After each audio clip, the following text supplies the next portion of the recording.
मुख्यमंत्री देवेंद्र फडणवीस यांनी आरोप केला की राहुल गांधी यांच्या सभेमध्ये फक्त काँग्रेसच्याच नेत्यांच्या शाळेमधनं बोलावलं जाईल, याबद्दल तुमचं काय मत आहे? मला असं वाटतं की एक प्रकारची मदतच देवेंद्र फडणवीस राहुलजींच्या छात्रों के गुंज या कार्यक्रमाला करत आहे असं म्हटलं तर वावगं ठरणार नाही. पुणे शहरामध्ये मोठ्या प्रमाणात, कारण की ते एज्युकेशन हब आहे महाराष्ट्राचं नव्हे तर देशाचं, जागतिक पातळीवरचं.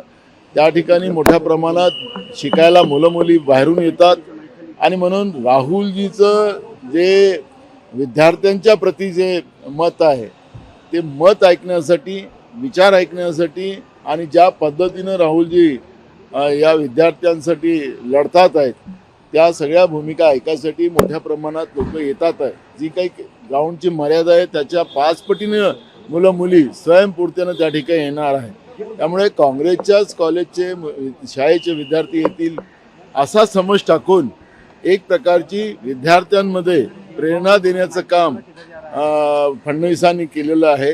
त्याच्यामुळे राहुलजीच्या सभेला एक प्रकारचं फडणवीसांनीच मदत केलेली करताय असं आपल्याला वाटतं आहे. नागपूर महानगरपालिकेच्या सर्वसाधारण सभेमध्ये वंदे मातरम 2 कडवेच म्हटले गेले. एकीकडे भाजप नेहमी काँग्रेसवर आरोप करतात, आज त्यांच्याकडनं चूक झाली.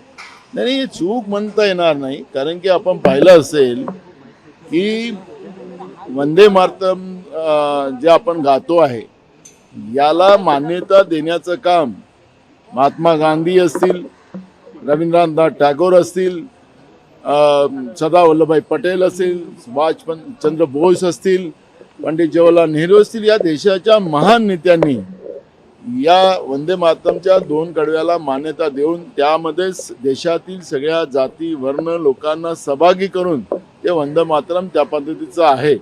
त्यामुळे आता भाजप ज्या पद्धतीनं वंदे मातरमच्या आधारावर राजकारण करायला पाहत आहे, ज्याचा स्वातंत्र्य लढ्यात सहभाग नाही, ज्याचा तिरंग्याचा सन्मान 53 वर्ष या लोकांनी केला नाही, त्याला अपशकुनी म्हणणारी ही लोक आज देशप्रेम सांगून आपल्याच पद्धतीनं वंदे मातरम हे वंदे मातरमही म्हणत नव्हते, वंदे मातरमचाही विरोध करणारी ही भाजप होती. त्यामुळे मला असं वाटतं की वंदे मातरमचं राजकारण न करता आज शेतकऱ्यांचे प्रश्न महत्त्वाचे आहेत, बेरोजगारांचे प्रश्न महत्त्वाचे आहेत, विद्यार्थ्यांचे प्रश्न महत्त्वाचे आहेत, महागाई महत्त्वाचं आहे, देशाच्या सीमा अजून सुरक्षित नाही, या सगळे प्रश्न आज आपल्यासाठी महत्त्वाचे. आणि काँग्रेस या मुद्द्याला घेऊन भाजपच्या या नकली राष्ट्रप्रेमाचं आम्हाला कुठलंही घेणं देणं नाही.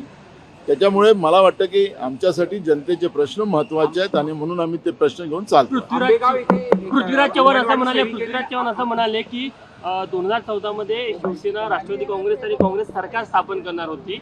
यावर आता सुप्रिया सुळेंनी असं उत्तर दिलं की नेहमीच राष्ट्रवादी काँग्रेसला चुकीच्या बॉक्समध्ये ठेवलं जातं, केंद्रातली काँग्रेस आणि राज्यातल्या काँग्रेसमध्ये समन्वय नसल्यामुळे हा संपूर्ण घोळ होतो. मला वाटतं की मी असेल की सुप्रिया ताई असेल, आता पृथ्वीराज चव्हाण साहेब एक सिनियर नेते आहेत, ते PMO मध्ये पण मंत्री म्हणून काम केलेलं आहे आणि राज्याचे ते मुख्यमंत्री राहिले, एक सिनियर नेते आहेत. त्यांच्या काळात त्यावेळेस काय काय घडामोडी झाल्या हे त्या पातळीचेच नेते त्या ठिकाणी चर्चा करू शकतील.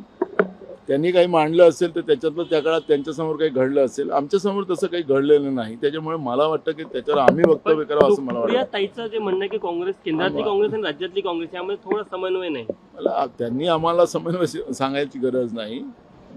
मी काय बोलतोय की पवार साहेब आणि पृथ्वीराज चव्हाण साहेब यांच्या लेवलवर त्यावेळेस काहीतरी घडामोडी झाल्या असतील, त्याच्यावरचं वक्तव्य ते करतात आहे. त्याच्यामुळे त्या लेवलच्याच लोकांनी त्याच्यावरचं वक्तव्य करावं. मला असं वाटतं की आमच्या पिढीने याच्यावर काही बोलावं असं मला वाटत नाही. देशात सत्ताबदल जर झाला तर तो काँग्रेसमुळे नाही तर पंतप्रधान नरेंद्र मोदी यांच्यामुळेच होईल आणि 2029 मध्ये ते पंतप्रधान होणार नाही असा दावा पृथ्वीराज चव्हाणांनी केला. बरोबर आहे, पण या देशाला पर्याय काँग्रेसच आहे आणि ज्या पद्धतीनं नरेंद्र मोदींनी जे काही स्वप्न या देशाच्या लोकांना दाखवलं होतं, या 12 वर्षात एकही स्वप्न त्यांनी पूर्ण केलेलं नाही. सगळ्यात जास्त काळ प्रधानमंत्री राहण्याचं संधी त्यांना प्राप्त झाली, पण सगळ्यात जास्त जग फिरण्यामध्ये त्यांचा सगळ्यात मोठा वाटा राहिलेला आहे. पण जगामध्ये फिरून त्यांनी देशासाठी काय केलं तर आपल्या देशातल्या सीमा आता चायनाच्या ताब्यात देण्याचं काम सुरू केलेलं आहे. त्यामुळे भारतीय जनता पार्टी हे देशाच्या हिताची नाही. नरेंद्र मोदीचं सरकार हे देशाच्या हिताचं नाही, देशासाठी घातक आहे. त्यामुळे त्यांच्या चुका आता आहेच, तो भाग वेगळा आहे. पण काँग्रेस हा देशामध्ये पर्याय आहे आणि काँग्रेसला लोक पर्याय समजतात. आमचे नेते राहुल गांधींना ते पर्याय समजतात आणि त्याच्यामुळे देशामध्ये काँग्रेसचं सरकार पुढच्या काळात देशातली जनता आणेल अशा पद्धतीचं चित्र आज देशामध्ये आहे. अंगणवाडी सेविकेने जे पोषण आहार मिळतो त्याचा निकृष्ट दर्जा दाखवला होता, त्याचा व्हिडिओ व्हायरल झाला, पण तिच्यावरच कारवाई झाली. म्हणजे सनसाला फाशीचा प्रकार संपूर्ण. कालच आमच्या खासदारांनी भंडारा जिल्ह्यामध्ये मध्यान्ह भोजन असेल, अंगणवाडीतलं खाद्य असेल, याच्यावरचं एक प्रेस आमच्या भंडाऱ्याच्या खासदारांनी घेतलेली होती. तसंच आता आंबेवाडीच्या अंगणवाडीच्या सेविकेने त्या पद्धतीचं लहान मुलांना देणाऱ्या पोषण आहाराच्या ह्याच्यामध्ये ज्या काही त्याच्यामध्ये चुकीचं खाद्य त्या ठिकाणी दिलं जातं, निकृष्ट दर्जाचं खाद्य दिलं जातं, त्याच्यावरची तिने पुढं आणलं. खरं तर त्याच्यात चौकशी व्हायला पाहिजे होती. आता तिने या म्हणजे सरकारचेच त्या ठिकाणी लोक आहेत सप्लाय करणारे. लहान मुलाच्या तोंडातला घास खाणारी महाराष्ट्रातलं भाजप आणि महायुतीचं सरकार आहे. त्याचा प्रत्यय या निमित्तानं आला. ते चौकशी करायला पाहिजे होती. चौकशी करून जो पुरवठादारक आहे त्याच्यावर कारवाई व्हायला पाहिजे होती. पण चोराला सोडलं आणि संन्यासाला फाशी हा भाजप आणि महायुतीचा खेळ या निमित्तानं पुढे आलेला आहे. निधी वाटपात दुजाभाव होत आहे असं नरेंद्र भोंडेकर यांनी काल उदय सामंत असताना म्हटलंय. कसं पाहता तुम्ही महायुतीमधलं? या तीन पक्षामध्ये मोठ्या प्रमाणात निधी वाटपामध्ये मोठ्या प्रमाणात भांडण चाललेलं आहे. सत्ता संघर्ष मोठ्या प्रमाणात चाललेला आहे. त्याच्यामुळे महाराष्ट्रामधलं आपण परिस्थिती पाहिली की यांचं पाचवी बहुमत असताना सुद्धा महाराष्ट्र हे गड्ड्याचं महाराष्ट्र निर्माण झालेलं आहे. महाराष्ट्रामध्ये विकासाच्या दृष्टिकोनातून पाहिलं ज्या गोष्टी एक तयार करतात त्या जास्त काळ टिकत नाही. भ्रष्टाचाराचं, कारण की आता कॉन्ट्रॅक्टरनी आरोप केला की 56% यांना कमिशन द्यावं लागतं अशा पद्धतीचा आरोप स्वतः कॉन्ट्रॅक्टर करतात आहेत. आता 56% कमिशन द्यावं लागत असेल तर जनतेच्या पैशाची लूट या निमित्तानं चाललेली आहे आणि त्याच्यामुळे निकृष्ट दर्जाची कामं होताना आपण पाहतोय. आणि म्हणून महाराष्ट्रात गड्ड्याचं साम्राज्य अशा पद्धतीचं चित्र आज महाराष्ट्रामध्ये झालेलं आहे. भाऊ, साखरेचे दर 70 रुपये किलोच्या वर गेलेले, 70 ते 75च्या घरात आहे. म्हणजे ऐन सणासुदीच्या काळात ही महाग आहे. आता महागाईची चर्चाच करायची नाही अशीच परिस्थिती आज भारतीय जनता पार्टी निर्माण करून ठेवलेली आहे. आणि म्हणून नकली देशप्रेम आणून वंदे मातरमवर चर्चा अशा पद्धतीचं हे भूमिका चाललेली आहे. गोरगरिबांना सणासुदीच्या काळात गोडधोड खाता यावं नाही. आता तर त्याच्यामध्ये आपण पाहिलं निर्मला सीतारामन म्हणतं की कांदे खायची गरज काय, आता ते उद्या म्हणतील की गोड खाण्याची गरज काय. अशा पद्धतीचं ते लोक या पद्धतीचं वक्तव्य ते करताना आपण पाहतोय. त्यामुळे मला असं वाटतं की महागाईचं या सरकारला घेणं देणं नाही, बेरोजगारीचं घेणं देणं नाही, शेतकऱ्याचा तर प्रश्नच नाही. यांच्यासाठी शेतकरी कुठल्याही अर्थ यांना शेतकऱ्याशी घेणं देणं नाही. अशा पद्धतीचं चित्र आज महाराष्ट्रात पाहिलेलं आहे.